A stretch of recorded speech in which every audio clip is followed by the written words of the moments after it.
I never expected to spend my retirement battling a woman who believed my private property was her personal playground, but that's exactly what happened when Karen Whitfield moved in next door and took over the Harbor Pines Homeowners Association.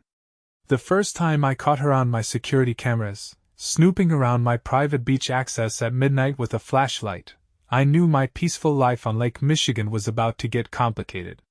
What I didn't know was just how far she would go to get what she wanted, and how much satisfaction I would eventually get from watching her escorted off my property in handcuffs. But I'm getting ahead of myself. My name is Yates Richardson. After 30 years working as a structural engineer for commercial buildings in Chicago, I'd saved enough to buy my dream retirement home, a modest but comfortable lakefront property in Harbor Pines, a small community on Michigan's western shore. I'd researched carefully before buying, specifically choosing this location because while it was part of an HOA, a necessary evil for snow removal and road maintenance, the association had limited power over waterfront properties. My particular slice of heaven included 50 feet of private beach with a small dock for the fishing boat I'd always wanted. The deed clearly designated it as private property, not community access, a fact I'd verified with my lawyer before purchasing. The previous owner had even installed a neat pathway down to the beach with a locked gate at the entrance. The first year was everything I'd hoped for. I fished in the mornings, worked on small woodworking projects in my garage, and enjoyed sunsets on my beach. I kept to myself mostly, exchanged pleasantries with neighbors, and always paid my HOA fees on time. Then Karen Whitfield moved into the neighborhood. Karen wasn't lakefront. Her property was on the second tier, with a partial view of the water between homes. From day one, she seemed fixated on lake access. Within 3 months, she'd maneuvered her way onto the HOA board. Within 6, she was president. Our first direct interaction came last May, when she knocked on my door one Saturday afternoon. I'd seen her around the neighborhood, of course, a tall woman in her 50s with an immaculate blonde bob and a perpetual expression of mild disapproval, like she was constantly smelling something slightly off. "You must be Mr. Richardson," she said, not waiting for me to respond. "I'm Karen Whitfield, the new HOA president." Her smile didn't reach her eyes. "I'm doing a community assessment, and I wanted to discuss the beach access situation."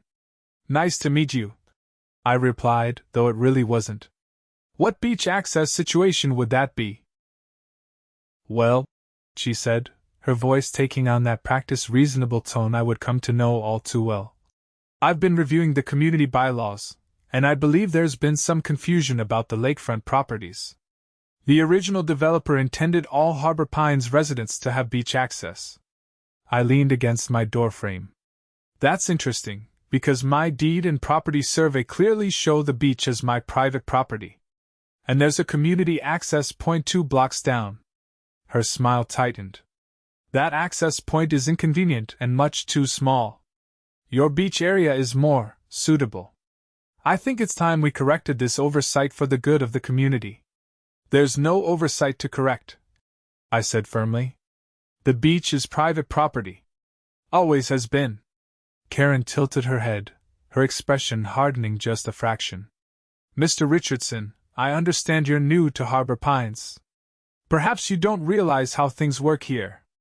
The HOA has broad discretionary power to, actually," I interrupted. "I've read the bylaws thoroughly. The HOA has no jurisdiction over the deeded beach properties. I checked before buying." For a moment, she looked genuinely surprised that I'd done my homework. Then she regrouped. "Well, the board is considering amendments to the bylaws. I hope you'll be cooperative when those changes are voted in." "I wish you luck with that," I said, not bothering to mention that such amendments would require unanimous approval from lakefront owners, something she'd never get. "Was there anything else I can help you with today?" She left with a tight smile and veiled comment about community spirit, but I knew this wasn't the end of it. I was right. What followed was a month of escalating harassment. First came a letter citing me for unapproved structures, referring to the beach pathway and gate that had been there for 20 years. When I produced the previous owner's approval documentation, she switched tactics, sending notices about vegetation violations, for the native dune grasses protecting the bluff. When those attempts failed, she started working on the neighbors. I overheard her at the community mailboxes, telling another resident, "It's just not right that Richardson keeps that whole beach to himself when the rest of us have to crowd onto that tiny community access. He's not even here half the time." Which wasn't true. I was home most days. I just valued my privacy. The situation escalated when she organized an HOA meeting specifically to discuss equitable beach access. I attended, of course, along with my neighbor Grace Kennedy, another lakefront owner who'd become a friend and ally in the face of Karen's machinations. Grace was a retired high school principal with no tolerance for bullying. In her mid-60s with silver-streaked auburn hair, she had a calm demeanor that hid a spine of steel. She'd owned her lakefront property for over a decade and had dealt with previous HOA presidents who'd tried similar tactics. "She pulls this every few years," Grace whispered as we took seats at the back of the community center. "Different president, same story. Just hold your ground." The meeting was clearly stacked. Karen had rallied every non-lakefront owner she could find, and they filled the room. When she called the meeting to order, her agenda was transparent. "Item 1," she announced, "is a proposal to establish communal access to all beachfront areas within Harbor Pines." I raised my hand immediately. "Point of order. The HOA has no authority to make such a proposal. Beach properties are deeded as private." Karen's smile was glacial. "Mr. Richardson, please wait to be recognized before speaking. I'm simply pointing out that this entire agenda item is outside the HOA's jurisdiction," I persisted. A murmur went through the crowd. Karen quickly moved to control the narrative. "The original vision for Harbor Pines was a community with shared beach access," she stated, as if this were established fact. "Over time, certain homeowners have, let's say, become possessive of what should be communal space." Grace stood up. "That's simply untrue, Karen. I've lived here for 12 years, and the lakefront properties have always been private. The community access point was deliberately established by the developer. I have documentation." Karen waved her hand dismissively. "Historical practices aside, the board feels it's time for a more equitable arrangement." A younger man in the front row spoke up. "I bought my house here specifically because I was told all residents had beach access." "Who told you that?" I asked. He hesitated. "The real estate agent implied, let me guess." Grace interrupted. "Whitfield Realty?" The uncomfortable silence confirmed it. Karen's husband owned the main real estate company in town, and they'd apparently been misrepresenting the beach access situation to sell inland properties. The meeting devolved from there, with Karen trying to call a vote on a resolution that had no legal standing, while Grace and I pointed out the legal realities. In the end, Karen tabled the issue, but not before saying ominously, "This isn't over. The community deserves better." On the walk home, Grace warned me, "Be careful, Yates. When Karen doesn't get her way through official channels, she sometimes gets creative." I took her advice seriously. The next day, I called a security company and had cameras installed covering my property, including the beach access path and gate. I also reinforced the lock on the gate and added, "No trespassing" signs, which I hated the look of but felt were necessary given the circumstances. For a few weeks, things quieted down. I thought perhaps Karen had moved on to harassing someone else. Then my security system's phone app alerted me to movement on the beach path at midnight on a Tuesday. I opened the app and watched in disbelief as the night vision camera showed Karen, dressed in dark clothing, examining the lock on my beach gate. She tried a few keys, then disappeared from view, only to return minutes later with what looked like bolt cutters. I almost called the police right then, but decided to wait and gather more evidence. The next morning, I went down to find my gate lock had indeed been cut. I replaced it with a stronger one, saved the security footage, and said nothing. 3 days later, she returned, this time with a young man who appeared to be her son. I watched live as they discussed the new lock, then began examining the fence itself. The son started unscrewing the hinges while Karen kept watch. This time, I called the police immediately, then threw on clothes and headed down to confront them. By the time I reached the path, they had removed the gate entirely and were carrying it up toward the street. I blocked their way. "What exactly do you think you're doing?" I asked, my phone recording the encounter. Karen didn't even look embarrassed.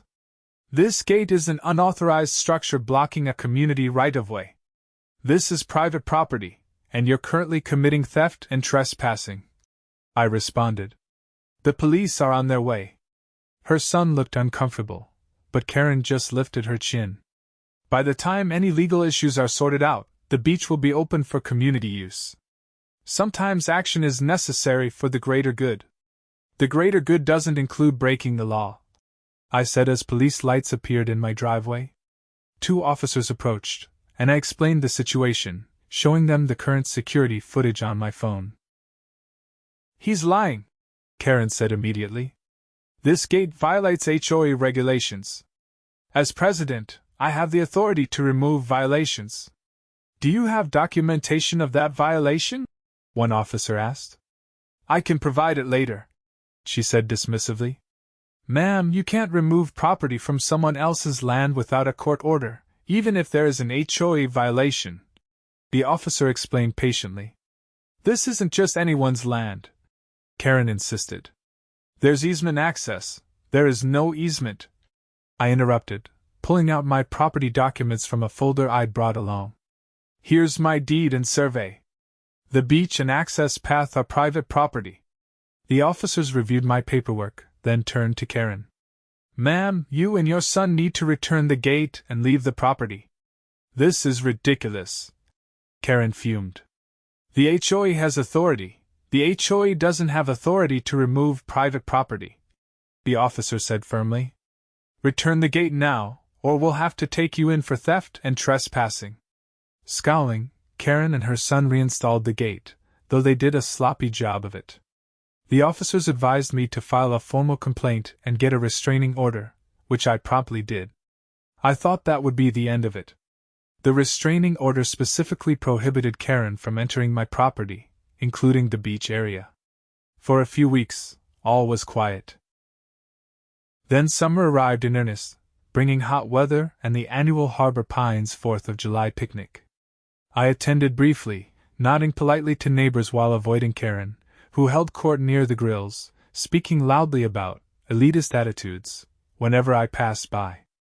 Grace joined me as I prepared to leave early. "She's planning something," she murmured. "I overheard her talking to some of the new residents about a beach party tomorrow." "On the community beach?" I asked. Grace shook her head.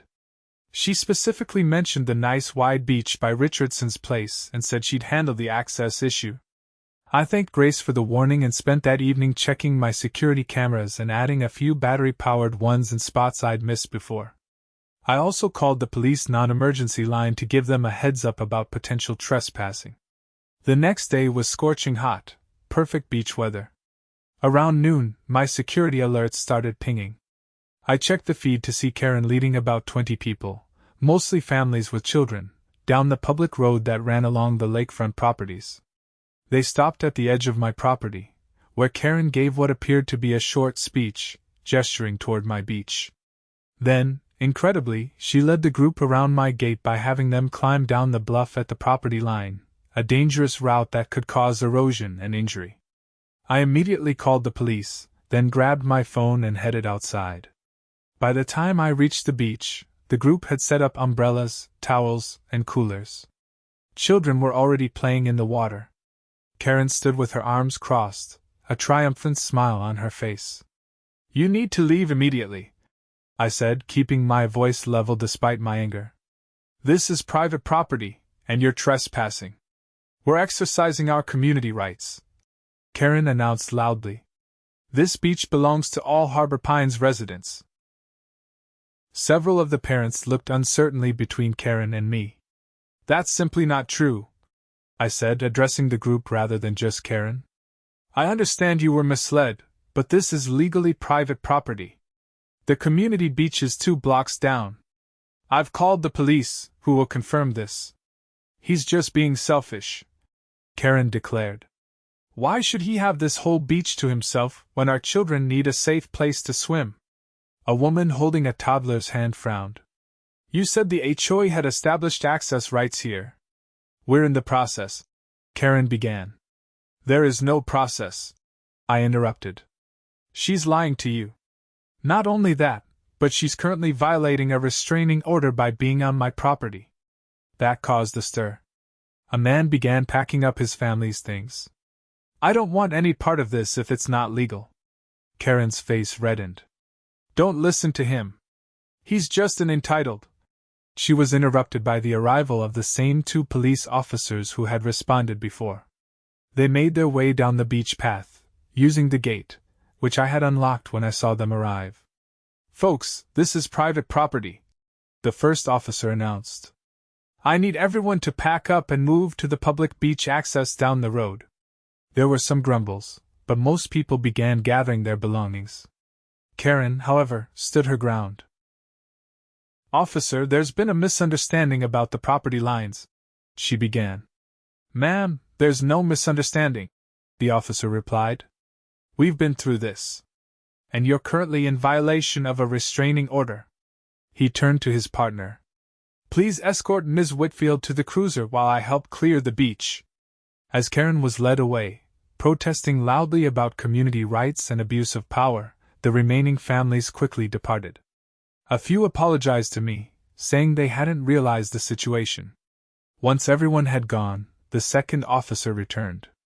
Mr. Richardson, would you like to press charges for the restraining order violation? Absolutely, I said without hesitation. We'll also need copies of your security footage, he added. I nodded. I have plenty of that. The aftermath was both satisfying and sad. Karen was charged with violating the restraining order, trespassing, and based on the previous footage I provided, breaking and entering and attempted theft for the gate incident. She was released on bail pending trial, but the damage to her reputation in the community was immediate. An emergency HOA meeting was called, and Karen was removed as president. Her husband's real estate business came under scrutiny when multiple residents reported being misled about beach access. Even their son distanced himself, telling neighbors he'd been told the gate removal was authorized. I considered selling and moving somewhere without an HOA, but Grace convinced me to stay. Don't let one entitled Karen drive you away from your dream retirement, she said as we sat on my dock watching a sunset a few weeks after the incident. Besides, the new board wants to make amends. They're allocating funds to improve the community beach access. That's a start, I admitted. But I'm keeping my security cameras. Grace laughed. Of course. And maybe add a sign that says Karen-free beach. I did eventually make a small concession. After Karen pled guilty to reduced charges and was sentenced to community service and probation, I worked with the new HOA board to establish controlled community beach days twice a month during summer, where I'd open my beach to neighbors for scheduled events. It was voluntary on my part, could be revoked at any time, and required the HOA to provide insurance and cleanup. It was a reasonable compromise that actually helped build better relationships with my neighbors. The rest of the time, my beach remained private, my own peaceful slice of lakeshore heaven, now Karen-free. As for Karen herself, she sold her house and moved away after her husband's real estate business folded under the weight of multiple complaints. I heard she moved to a condo in Florida, one with strict rules about beach access. Sometimes, when I'm fishing off my dock in the early morning mist, I think about how far Karen was willing to go to get what she wanted. But then I look at my security cameras, still vigilantly monitoring my property line, and smile. Because in the end, they captured not just her crimes, but also her downfall, proving that sometimes justice arrives in the form of irrefutable digital evidence, and a community finally seeing the truth.